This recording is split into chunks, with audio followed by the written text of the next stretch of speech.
اعوذ باللہ من الشیطان الرجیم بسم اللہ الرحمن الرحیم یا ایہا الذین آمنوا اتقوا اللہ حق تقاتہ ولا تموتن الا وانتم مسلمون واعتصموا بحبل اللہ جميعا ولا تفرقوا واذكروا نعمة الله عليكم إذ كنتم أعداء فألف بين قلوبكم فأصبحتم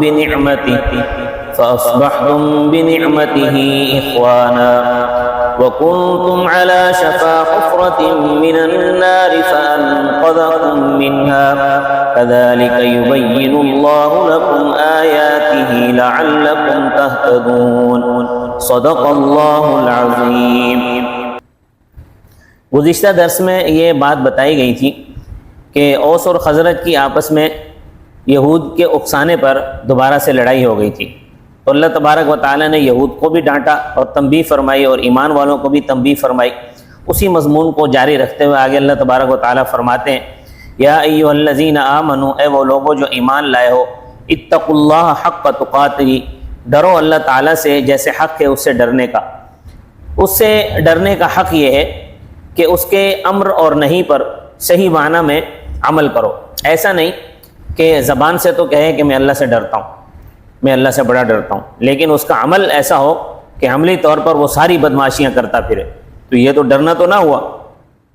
ترمذی شریف میں روایت آتی ہے کہ خاصا مجمع تھا، حضرت عمر فاروق رضی اللہ تعالیٰ عنہ نے لوگوں کو بات سمجھانے کی خاطر سید القراء حضرت ابی بن کعب رضی اللہ تعالیٰ عنہ سے دریافت فرمایا کہ تقویٰ کسے کہتے ہیں، یعنی تقوی کا مفہوم آپ سمجھا سکتے ہو؟ حضرت ابی بن کعب رضی اللہ تعالیٰ عنہ نے فرمایا کہ ہاں سمجھا سکتا ہوں۔ عربوں کے کرتے اس وقت بھی لمبے ہوتے تھے، آج بھی لمبے ہوتے ہیں۔ حضرت صلی اللہ علیہ وسلم سے 3 قسم کے کرتے ثابت ہیں۔ نمبر 1، ٹخنوں سے تھوڑا سا نیچے، جس طرح عموماً ہمارے کرتے ہوتے ہیں، اور نمبر 2، نصف پنڈلی تک، آدھی پنڈلی تک، اور نمبر 3، گھٹنے سے تھوڑا سا اوپر 2-3 انچ یا اس کے علاوہ۔ باقی اس کے علاوہ آپ صلی اللہ علیہ وسلم سے اور کوئی کرتا ثابت نہیں ہے۔ تو اگر کوئی شخص اپنا کرتا ٹخنوں سے بالکل نیچے لے جائے تو یہ جائز نہیں ہے، بلکہ یہ بڑے گناہوں میں سے ایک گناہ ہے۔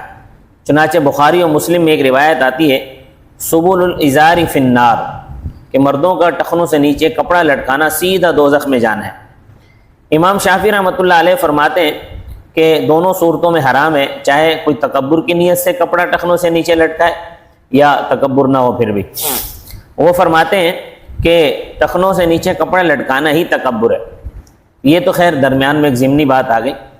تو حضرت ابی بن کعب رضی اللہ تعالیٰ نے فرمایا کہ ہاں تقوی کا معنی میں سمجھا سکتا ہوں، اور تقوی کا معنی انہوں نے یوں سمجھایا کہ اگر آپ کسی ایسے راستے سے جا رہے ہوں کہ جہاں ہر طرف کانٹے ہی کانٹے ہوں، تو آپ اس راستے سے کیسے گزریں گے؟ حضرت عمر فاروق نے فرمایا کہ میں اپنے کپڑے بالکل سمیٹ کر اور سمٹا کر گزروں گا کہ کہیں میرے کپڑوں کے اندر کوئی کانٹا جو ہے وہ نہ لگ جائے۔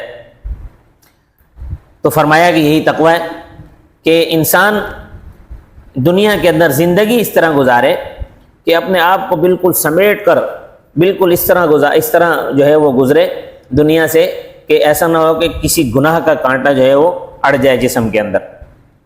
فرمایا وَلَا تَمُوتُنَّ إِلَّا وَأَنْتُمْ مُسْلِمُونَ، اور ہرگز نہ مرو تم مگر اس حال میں کہ تم مسلمان ہو، یعنی اسلامی احکامات کی فکر میں لگے رہو اور کوشش کرو اسلام پر رہنے کی، اسلام کے کام کرو، نمازیں پڑھو، روزے رکھو، نیکی کے کام کرو، برائی سے بچنے کی کوشش کرو، اور جب کوشش کرو گے تو اللہ تبارک و تعالیٰ ضرور نتیجہ مرتب فرمائیں گے، اور ان نیکیوں کی برکت سے انشاءاللہ خاتمہ بالخیر ہوگا، اللہ تعالیٰ اسلام پر موت عطا فرمائے گا۔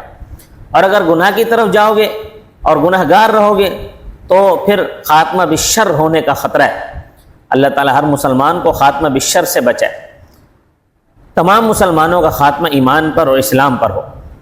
وَاعْتَصِمُوا بِحَبْلِ اللَّهِ جَمِيعًا، اور مضبوطی کے ساتھ پکڑو اللہ تعالیٰ کی رسی کو سارے۔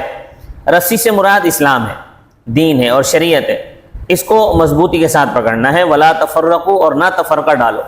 جن چیزوں کو اللہ تعالیٰ نے حرام فرمایا ہے ان کو حرام سمجھو، جن چیزوں کو اللہ تعالیٰ نے حلال کیا ہے ان کو حلال سمجھو۔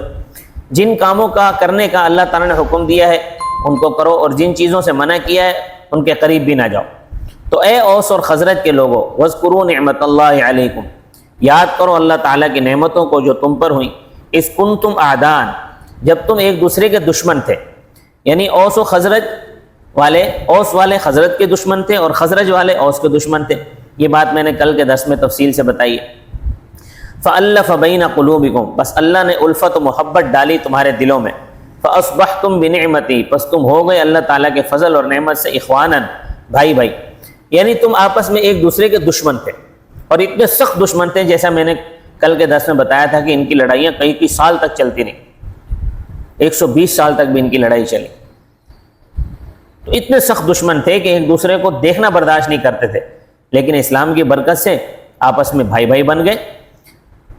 وَكُنْتُمْ عَلَى شَفَا حُفْرَةٍ مِّنَ النَّارِ، اور تھے تم لوگ آگ کے گڑھے کے کنارے پر۔ یہاں یہ جو شفا ہے، وَكُنْتُمْ عَلَى شفا، شفا اگر سین کے کسرے کے ساتھ ہو تو یہ بنے گا شفا۔ شفا کا معنی ہوتا ہے بیمار ہی سے تندرست ہونا۔ چنانچہ قرآن پاک میں شہد کے بارے میں آتا ہے فیہ شفاء للناس، اس میں لوگوں کے واسطے شفا ہے۔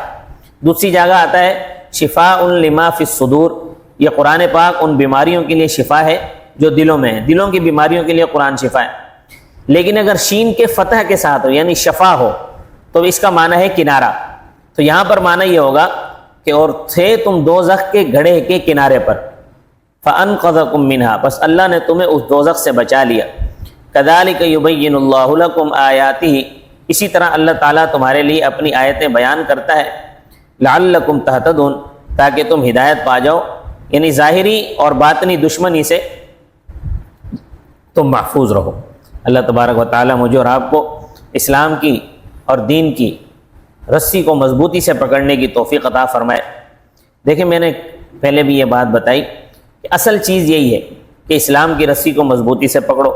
اسلام کی رسی کو مضبوطی سے پکڑنے کا مطلب یہی ہے کہ جو چیزیں اللہ تبارک و تعالیٰ نے جن چیزوں کو حکم دیا ہے ان کو کرو، اور جن چیزوں سے منع فرمایا ان کے قریب بھی نہ جاؤ۔